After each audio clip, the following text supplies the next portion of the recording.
ലാലേട്ടൻ നല്ലൊരു കുക്ക് കൂടിയാണ്. ആര് പറഞ്ഞു? ഞങ്ങൾ വായിച്ചറിഞ്ഞു.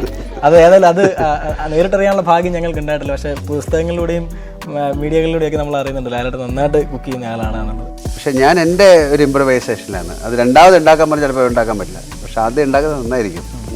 ഒരുപാട് കുക്ക് ചെയ്യും ഞാൻ. വെജിറ്റേറിയൻ കുക്ക് ചെയ്തു, നോൺ വെജിറ്റേറിയൻ കുക്ക് ചെയ്തു. അത് ചിലപ്പോൾ ഒരു പ്രത്യേക ഒരു ലഹരിയാണ് ആ സമയത്ത്. നല്ലൊരു കുക്കെന്ന് പറഞ്ഞാൽ ഏറ്റവും നല്ല സ്വാദുള്ള ഭക്ഷണം ഉണ്ടാക്കുക എന്ന് പറയുന്നത്.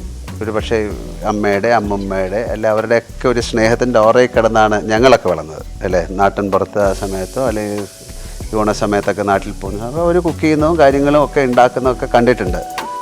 ഒരു പക്ഷേ അത്തരം ഒരു ഓർമ്മകളിൽ നിന്നായിരിക്കാം ഇത്തരം കാര്യങ്ങളിലേക്ക് ചെയ്യാൻ പറ്റുന്നത്. ഞാൻ റെസിപ്പീസ് വെച്ചല്ല, ഇൻഗ്രീഡിയൻസ് വെച്ചല്ല കുക്ക് ചെയ്യുന്നത്. I am cooking with love. അതാണ്. അപ്പോൾ ഞാനിടുന്നതൊക്കെ നന്നായി വരും. അതിനൊരു പ്രത്യേക ടേസ്റ്റ് ഉണ്ടാവും.